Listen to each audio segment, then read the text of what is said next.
তার আসক্তি পর্ব ৫ লিখেছেন নিশা চৌধুরী। প্রিয়তা চৌধুরী চিৎকার করে করে পুরো বাড়ি মাথায় করে ফেলেছে। তার মনে একটাই কথা, তার ছেলেকে কেন বাড়িতে নিয়ে আসেনি। রাগে চিৎকারে সে মেঝেতে একটা কাচের গ্লাস ছুঁড়ে মারে। তাকে কেউ শান্ত করতে পারছে না।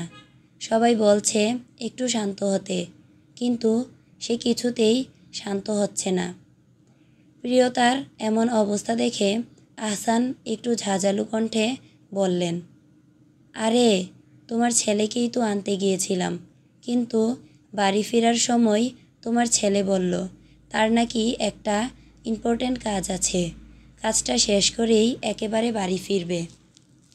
আর কিছু বলার আগেই আহির বলে উঠল, বড় আম্মু, বড় আব্বু একদম ঠিক কথা বলছে। আমরা কত করে ভাইয়াকে মানা করলাম, কিন্তু ও আমাদের একটা কথাও শুনেনি, তাই বাধ্য হয়েই আমাদের ওকে ছাড়া বাড়ি ফিরতে হয়েছে। কি করব বলো, তোমার ছেলেটা যে অনেক জেদি, সে যাই বলে তাই করে। আমরা যে নিরুপায় বড় আম্মু। প্রিয়তা নাক টেনে বলল, আমার ছেলে বরাবরই অনেক জেদি, কিন্তু ওর এমন কি ইম্পর্ট্যান্ট কাজ আছে যে পরিবারের সাথে দেখা না করেই সেটা অ্যাটেন্ড করতে চলে গেল। ভার্সিটির হলরুমের টাইলস করা ফ্লোরে পা রাখলেন উপস্থিত সেই বলিষ্ঠ ব্যক্তিটি। হলরুমে থাকা প্রতিটি সদস্যই নীরব। সবাই ব্যক্তিটির দিকে দৃষ্টি নিক্ষেপ করে তাকালো। মেয়েরা একবার ব্যক্তিটির দিকে তাকিয়ে হা হয়ে গেল। সবাই সজোরে ওয়াও বলে চিৎকার করে উঠল। সবাই লাফালাফি শুরু করে দিয়েছে। একজন আরেকজনের সাথে হাত শক্ত করে ধরে রাখছে। তারা সবাই তাকিয়ে আছে এক সুদর্শন ব্যক্তির দিকে। তারা যেন নিজের চোখকেই বিশ্বাস করতে পারছে না। জাফির তালুকদার নতুন স্যারকে নিয়ে তাদের সোফায় বসলেন।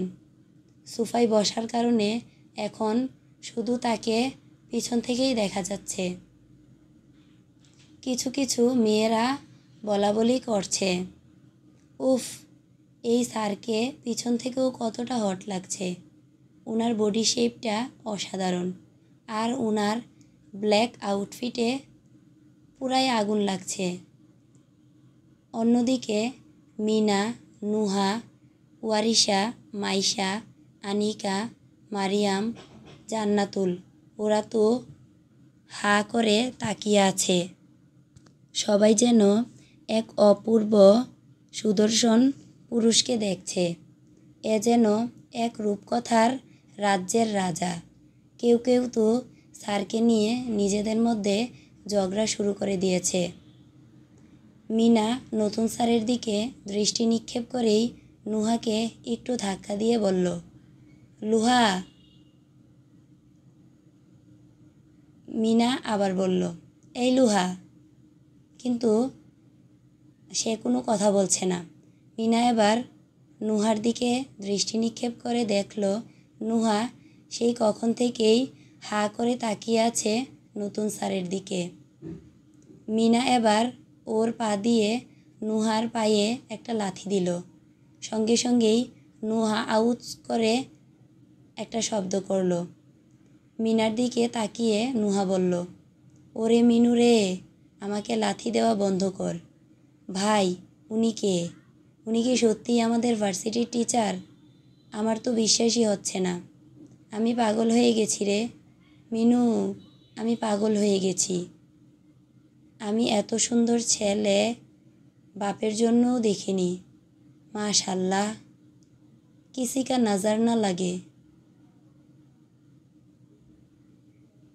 নুহার কথা শুনে মিনা, ওয়ারিশা, মাইশা, আনিকা, মারিয়াম ওরাও হালকা চিৎকার করে বলে উঠল, আমরাও রে।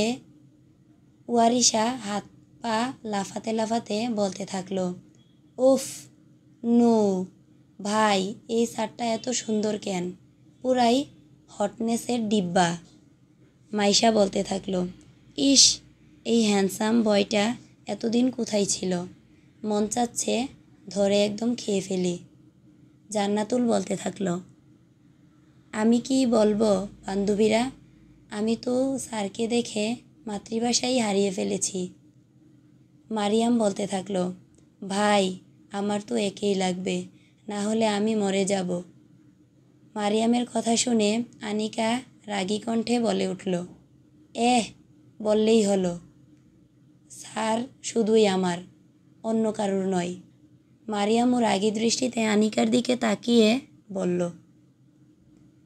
আনি শুন, খবরদার উনার দিকে নজর দিবি না, না হলে আমি একদম তোকে মেরে ফেলব। আনিকা মারিয়ামের দিকে আঙ্গুল তাক করে বলল, ও হ্যালো, শুনুন, এই হটি বয়টা শুধুই আমার জন্য, অন্য কারুর জন্য নয়। এই সারটাকে তো আমার লাগবেই, না হলে পুরো দুনিয়া জ্বালিয়ে দেব। মারিয়াম আনিকার পিঠে একটা থাপ্পড় দিয়ে বলল, কেন রে, এই দুনিয়াটা কি তোর বাপের নাকি? আনিকা এবার রাগী দৃষ্টি নিয়ে বলল, না রে মুড়ি, এই দুনিয়াটা আমার বাপের না, বরং আমার বাপের দাদার, কাকার, চাচার ছেলের, নানার দাদার, ভাইয়ের, বাবার, নানার শ্বশুরের ছেলের দাদার।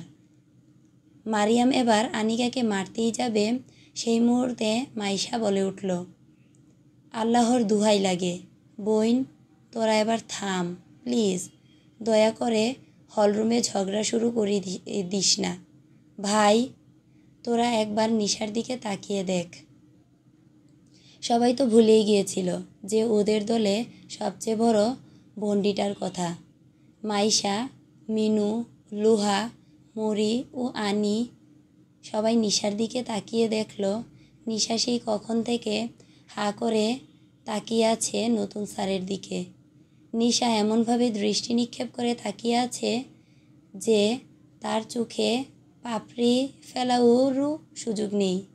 সে ভুলেই গেছে চোখের পাপড়ি কিভাবে ফেলতে হয়। নিশা মুগ্ধ নয়নে চেয়ে রয়েছে স্যারের দিকে। সবাই এবার নিশার কাছে গেল। নিশার এরূপ অপলক দৃষ্টি দেখে মারিয়াম বলে উঠল, ভাই, এখানে ভূমিকম্প হয়ে গেলেও এই নিশা কিচ্ছুটি টের পাবে না। জান্নাতুল নিশার দিকে তাকিয়ে বলতে থাকলো, ওর তো কোনো হুঁশ জ্ঞান নেই, তাই এখানে ভূমিকম্প কেন, সাইক্লোন হয়ে গেলেও এই নিশার বাচ্চা কিচ্ছুটি টের পাবে না। ওদের কথা উপেক্ষা করে নুহা এবার নিশার কাঁধে হাত রেখে হালকা ঝাঁকি দিয়ে বলল। সঙ্গে সঙ্গেই নিশা অপলক দৃষ্টি সমাপ্তি ঘটিয়ে দিল। নুহা নিশাকে বলতে লাগলো, বেবি, তোমার কি হয়েছে? সেই কখন থেকে তুমি এক দৃষ্টিতে তাকিয়ে আছো, কি হয়েছে বলো আমায়? নিশা আমতা আমতা করে বলে উঠল, সুবাহান আল্লাহ, মাশাল্লাহ, আল্লাহ গো, লা ইলাহা ইল্লা আন্তা সুবাহানাকা ইন্নী কুনতু মিনাজ জালিমিন। আল্লাহ তাআলা সৃষ্টি করেছেন একটা।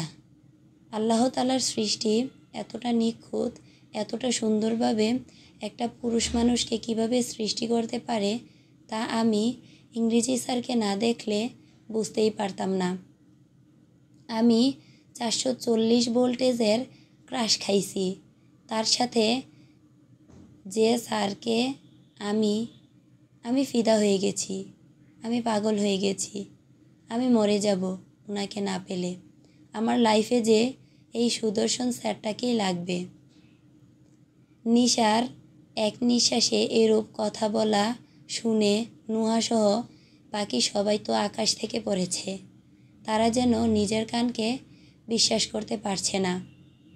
নিশা যে তাদের থেকেও স্যারকে দেখে এতটা রিয়াকশন দিবে তা তারা স্বপ্নেও কোনো দিন কল্পনা করেনি। নুহা নিশার হাতে হাত রেখে বলল, নিশা, তুই স্যারকে ছাড়া বাঁচবি না মানে কি? তুই এগুলো কি বলছিস? নিশা এবার একটু নরম কণ্ঠে বলল, আমি যা বলেছি সবটাই ঠিক বলেছি। নুহা এবার জিজ্ঞাসু দৃষ্টিতে তাকিয়ে বলল, মানে কি নিশা? নিশা স্যারের দিকে মায়াবী দৃষ্টিতে তাকিয়ে বলল, ভালোবাসি। নিশার কথা শুনে বাকিরা চিৎকার করে বলল, কি? নিশা একটু দীর্ঘ নিঃশ্বাস ফেলে বলল, ভালোবাসি। আমি আমার ইংরেজি স্যারকে প্রথম দেখাতেই ভালোবেসে ফেলেছি। কেন ভালোবেসেছি, কিভাবে ভালোবেসেছি, কখন ভালোবেসেছি আমি কিচ্ছুটি জানি না। আমি জানতেও চাই না। শুধু এতটুকুই জানি, ভালোবেসেছি। হ্যাঁ, আমি ওনাকে প্রচণ্ড ভালোবেসেছি। হঠাৎ করেই স্টেজের স্পিকার মাইকে রেবেকা ম্যামের আওয়াজ ভেসে এলো।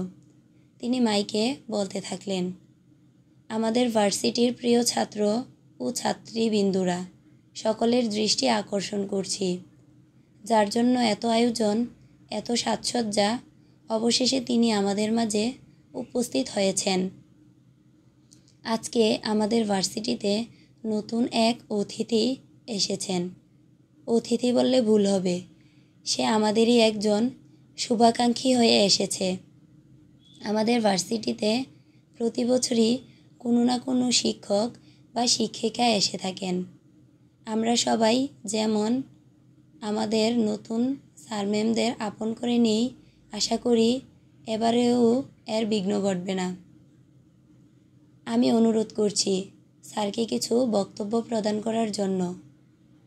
রেবেকা ম্যামের কথা শেষ হতেই সবাই স্যারের দিকে তাকিয়ে দেখতে পেল স্যার পানির গ্লাসে তার ঠোঁট দুটো ছোঁয়ালেন এবং পানি খেয়ে সোফা থেকে উঠলেন।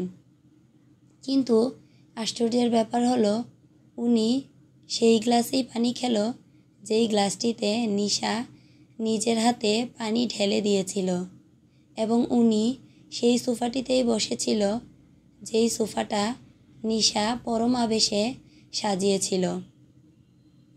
স্টেজে কদম ফেলে উপস্থিত হলো তাদের নতুন টিচার। স্পিকারের কাছে মুখ রেখে হলরুমে থাকা সবার দিকে একবার নজর বুলিয়ে তিনি বলিষ্ঠ কণ্ঠে বলে উঠলেন, I am Azran Ayan Chowdhury. Hope everyone is well. I am yours new teacher, English teacher. I feel very happy to be a teacher at your university. It was very nice day in my life. I would like to thank all the teachers and students because it gives me the opportunity to say something on this stage. I hope you all will remember me. Not today. I will talk to you again in my new class. Thank you for listening to my remarks. এতক্ষণ সবার দৃষ্টি ছিল স্পিকারে থাকা তাদের সেই প্রিয় স্যারের দিকে। সবাই খুব মনোযোগ সহকারে বক্তব্য এবং তাকে পর্যবেক্ষণ করছিল। তার কথা বলার স্টাইল, তার হাঁটার ভঙ্গি, সব কিছুই ছিল আনএক্সপেক্টেবল। এদিকে স্যারের ভয়েসটা মারিয়াম, মিনা ও নুহার এতটাই ভালো লেগেছে যে তারা স্যারের ভয়েসটা রেকর্ড করে নিয়েছে। তারা বারবার স্যারের বলা কথাগুলো শুনছিল। তাদের মধ্য থেকে হঠাৎ জান্নাতুল বলে ওঠে, দোস্ত। তখন ইংরেজি স্যারকে দেখেই নিশা ক্রাশ খেয়ে উল্টে পড়েছে। তাহলে এবার স্যারের ভয়েস শুনে ওর কী রিয়াকশন হবে একবার ভাবতো। নিশা ওদের থেকে 3 হাত দূরে ছিল, তাই কিছু শুনতে পায়নি। নুহা জান্নাতুলের কথাই যুক্তি দিয়ে বলে, ঠিক বলেছিস, চল ওর কাছে যাই। সবাই নিশাকে ঘিরে ধরে বলল, কী রে নিশু, এবার কি বলবি বল। তাদের মধ্য থেকেই একজন অষ্টাদশী কন্যা মনমুগ্ধ নয়নে এক দৃষ্টে স্যারের দিকে তাকিয়ে বলতে থাকলো, ইস, কত সুন্দর গো স্যারের ভয়েসটা। আমি তো শুধু ওনার উপরই না, ওনার ভয়েসের উপরও ক্রাশ খাইছি। ওনার গেট আপ পুরাই জুসি জুসি। ওনার হালকা ব্রাউন চুলগুলো জাস্ট ওয়াও। ওনার হাঁটার স্টাইলের কাছে তো বলিউডের শাহরুখ খানও ফেল করবে। উফ, कितना सुंदर है आप, इतना सुंदर आप क्यों है? আয়ান স্যার। আয়ান স্যার, আমার আয়ান স্যার, শুধুই আমার। নিশার কথা শুনে বাকিরা চিৎকার করে বলল, এ উনি শুধু তোর না, আমাদেরও। নিশা ওদের কথা শুনে রাগী লুকে তাকিয়ে বলল, ও হ্যালো মিস লিলিপুটের দল, কান খুলে শুনে রাখ। ওই আজরান আয়ান চৌধুরী শুধুই এই নীলাঞ্জনা নিশা চৌধুরীর, অন্য কারোর নয়। এদিকে হলরুমের দরজার সামনে এসেই থমকে যায় একজোড়া পা। একদৃষ্টে তাকিয়ে আছে স্টেজে থাকা ব্যক্তির দিকে। সে যেন নিজের চোখকেই বিশ্বাস করতে পারছে না। সে এতটাই অবাক হয়েছে যে তার চোখ দুটো খুলে বেরিয়ে আসার উপক্রম। নিজেকে সে কিছুতেই শান্ত করতে পারছে না। ভয়ে তার গলাটা শুকিয়ে গেছে। সে অস্পষ্ট গলায় বলে উঠল, ভাইয়া। রুদ্র মায়ার এমন অবস্থা দেখে বলল, মায়া, কি হয়েছে তোমার? এমন হাঁ করে তাকিয়ে কি দেখছো তুমি? এত ঘামছো কেন তুমি? আর ভাইয়া কে? তোমার ভাইয়া? মায়া ঘাড় ঘুরিয়ে রুদ্রকে বলল, রুদ্র, রুদ্র আজকে থেকে আমার পাশে আর থাকবে না। আমাকে কল করবে না, আমার পিছু করবে না। Please Rudra, please. ভাইয়া এসব একবার জানতে পারলে একদম খুন করে ফেলবে। রুদ্র তো পুরাই অবাক। মায়ার হাত নিজের হাতের মুঠোয় আবদ্ধ করে বলে, জানেমান, কি বলছো এসব তুমি? মেরে ফেলবে কে? আমাদের মেরে ফেলা এত সহজ? মায়া স্টেজে থাকা নতুন স্যারের দিকে আঙুল তাক করে কাঁপা কাঁপা গলায় বলে উঠল, ওই যে আমাদের ভার্সিটির নতুন ইংরেজি স্যার, উনি আর কেউ নয়, বরং আমার বড় ভাইয়া আজরান আয়ান চৌধুরী। মায়ার মুখের এমন কথা শুনে রুদ্র সজোরে চিৎকার করে বলল, কি? স্যার তোমার ভাইয়া হয়? মায়া করুণ স্বরে বলে, ভাইয়া হয় আমাদের, ভাইয়া। রুদ্র ভয়ে ভয়ে বলে, তাহলে শেষ, শেষ তাহলে, এবার সব শেষ। হঠাৎই মায়ার নিশার কথা মনে পড়ল। এমনিতেই মেয়েটা যাকে দেখে তার উপরেই ক্রাশ খেয়ে নেয়। না জানি ভাইয়াকে দেখে ওর কি অবস্থা। মায়া আর কিছু না ভেবেই নিশাকে খুঁজতে দৌড় দেয়। ঠিক সেই মুহূর্তে মাইকে রেবেকা ম্যাম ঘোষণা করলেন, আমাদের ভার্সিটির ইংরেজি ডিপার্টমেন্টের ছাত্রী নীলাঞ্জনা নিশা চৌধুরীকে মঞ্চে আহ্বান জানাচ্ছি। আমাদের নতুন স্যার আজরান আয়ান চৌধুরীকে ফুল দিয়ে শুভেচ্ছা ও বরণ করে নেওয়ার জন্য। আয়ান এতক্ষণ যাবৎ স্টেজে প্যান্টের জেপে হাত গুজে হেড স্যারের কথা বলছিল। হঠাৎ এই নিশার কথা কানে আসাতেই আয়ানের বুকটা মোচড় দিয়ে উঠল। তার অন্যরকম ফিল হতে শুরু করলো। ঠিক যেমন বাঘ তার প্রিয় মাংস না খেয়েই ক্ষুধার্ত হয়ে থাকে, ঠিক সেই রকম। স্টেজের সিঁড়ি দিয়ে উঠে এলো এক অষ্টাদশী মেয়ে। সে আর কেউ নেই, বরং নিশা চৌধুরী। আয়ান এক পলক নিশার পা থেকে মাথা পর্যন্ত নিজের দৃষ্টি দিয়ে পর্যবেক্ষণ করল। নিশার শরীরের রং একদম সাদা, এক কথায় অতিরিক্ত ফর্সা। চোখগুলো একদম টানা টানা, ঠিক যেন হরিণের চোখ। চোখের পাপড়িগুলো বড় এবং চোখের মণিগুলো সোনালি রঙের। হাতের নখগুলো বড়, তাতে আবার মেরুন রঙের নীল পলিশ দেওয়া। গলায় ডায়মন্ডের একটি লকেট, কানে ডায়মন্ডের টপ রিং এবং ডান হাতে একটি ব্রেসলেট।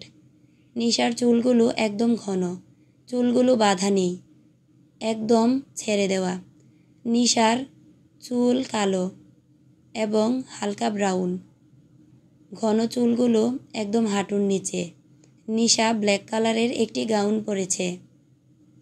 গাউনের ঘের বিশাল বড়, ঘেরে সাদা স্টোনের লেজ দিয়ে কাজ করা। গলায় ব্ল্যাক কালারের জর্জেট ওড়না, ব্ল্যাক জ্যাগিন্স এবং পায়ে ব্ল্যাক হিল। এটাই আমাদের গল্পের নায়িকা, নীলাঞ্জনা নিশা চৌধুরী। আয়ান এক পলক তাকালো নিশার দিকে, তারপর আর চোখ ফিরালো না। নিশার দিকে তাকিয়ে আছে। নিশার হরিণের মতো চোখে সে যেন নিজের অস্তিত্ব দেখতে পাচ্ছে। আয়ানের নজর আটকে যায় নিশার ঘন রেশমি চুলের উপর। বাতাসে নিশার ব্রাউন চুলগুলো উড়ছে। আয়ানের কাছে নিশাকে অস্ফরীর মতো লাগছে। এদিকে নিশার বুক ধুকধুক করছে, কারণ এই প্রথম সে তার ক্রাশ প্লাস ভালোবাসার মানুষটির মুখোমুখি দাঁড়িয়ে আছে। নিশা এসে দাঁড়ানো পরই আয়ান দাঁড়ায়। নিশা আয়ানের চোখে চোখ রাখতে পারছে না। তার ভীষণ লজ্জা লাগছে। কেন লজ্জা লাগছে তা সে নিজেও জানে না। নিশা নিজেকে একটু শক্ত করে ঘাড় উঁচু করে আয়ানের দিকে তাকানোর চেষ্টা করলো, কিন্তু নিশার একটু রাগ হলো, কারণ ওই লোকটা হচ্ছে 6 ফুট আর নিশার উচ্চতা 5 ফুট 3 ইঞ্চি। দেখতে ছোট মেয়ে। নিশা একটু মনে মনে বলল, উফ, খাম্বা একটা। এত লম্বা হতে কে বলেছিল ওনাকে? ছোটোবেলায় মনে হয় 2 চামচ হরলিক্স বেশি খেয়ে ফেলেছে, যার জন্য আজ উনি এত লম্বা।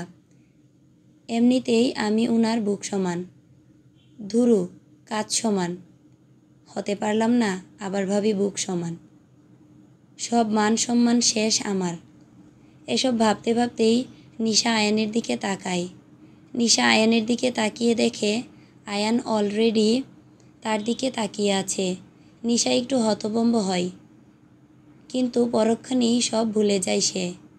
নিশা একদৃষ্টে আয়ানের দিকে তাকিয়ে আছে।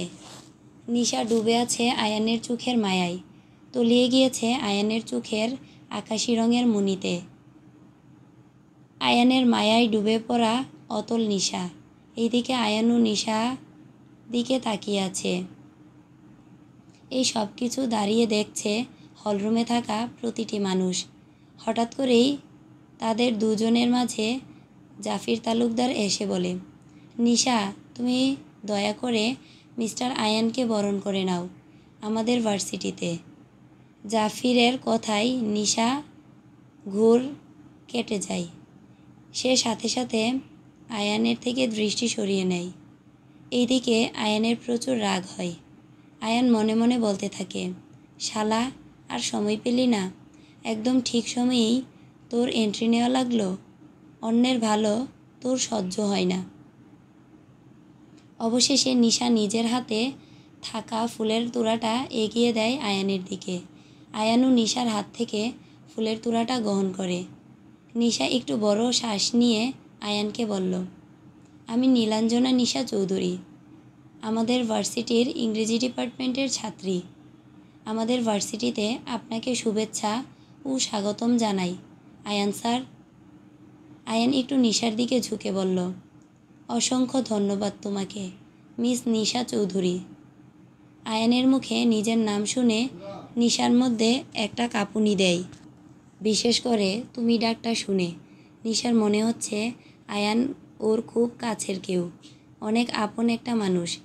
নিশা আয়ানের বরণ করা শেষে স্যার ম্যাম এবং সকল ছাত্রছাত্রীরা তালি দিল। অবশেষে নিশা স্টেজ থেকে নামতে গিয়ে ওর চোখ পড়ল আয়ানের হাতে থাকা ব্রাউন কালারের ওয়াচটির দিকে। নিশা মনে মনে একটু অবাক হলো, কারণ এই ঘড়িগুলো অনেক দামি। এক কথায় বলতে গেলে লক্ষ টাকার উপর পেরিয়ে কোটি টাকাতে যাওয়া লাগে। নিশা নেমে আসলো স্টেজ থেকে, কিন্তু পেছন থেকে অপলক দৃষ্টিতে তাকিয়ে আছে আয়ান। এইদিকে নিশা নিচে নামতেই মায়া এসে হ্যাঁচকা টান দেয় নিশাকে আর হলরুম থেকে বাইরে নিয়ে যায়। নিশা তো পুরাই হতবাক। হঠাৎ কি হয়ে গেল? নিশা কিছু বুঝতে পারল না। নিশা একটু আউট শব্দ করে বলল, আরে কি করছিস? আমার লাগছে তো মায়া, ছাড় প্লিজ। কি করছিস? আমি যাতে তুই এমনটা করছিস আমি। নিশা একটু পাশে তাকিয়ে দেখল নুহা, মারিয়াম, মাইশা, জান্নাতুল ওরাও আছে। মায়া একটু উত্তেজিত কণ্ঠে বলল, যা করেছিস তা তুই নিজেও জানিস না। তুই আজকে নিজের কবর নিজে খুঁড়েছিস। আমি তোর অল্পের জন্য ধরা খাইনি, না হলে আজকে আমাকে মেরেই ফেলতো। নিশা কোমরে হাত রেখে বলল, আচ্ছা ভাই, আমি কি করছি? হ্যাঁ, আমি তো কত সুন্দর করে আয়ান স্যারের দিকে তাকিয়েছিলাম। আমি তো 440 ভোল্টের ক্রাশ খাইছি। উফ মায়া, তুই জানিস না আয়ান স্যার কতটা সুন্দর, কতটা হ্যান্ডসাম, এক কথায় ভয়ঙ্কর সুন্দর। আমি তো ওনার মায়ায় পড়ে গেছি। আমার না আয়ান স্যারকেই লাগবে। মায়া নিশার দিকে অসহায় দৃষ্টিতে তাকিয়ে বলতে থাকলো, হয়ে গেল। আমি এতক্ষণ ঠিক এই জিনিসটার ভয়ই পাচ্ছিলাম। তুই তোর ক্রাশ খাওয়ার লিস্ট থেকে কাউকে ছাড় দিবি না। বলেই কপালে হাত রাখলো মায়া। নিশা একটু বিরক্ত ভাব নিয়ে বলল, আচ্ছা ভাই, কি হয়েছে আমাকে একটু খুলে বল। আমি তো কিছুই বুঝতে পারছি না। নিশা একটু নুহাকে বলল, আচ্ছা লুহা, মায়া এসব কি বলছে? তুই কিছু জানিস? নুহা বলল, না রে, আমারও কিছু জানা নেই। মায়া আমাদেরকেও এখানে এনে হাজির করেছে। কি জানি একটা কথা বলবে। সেই কখন থেকে তোকে খুঁজছিল।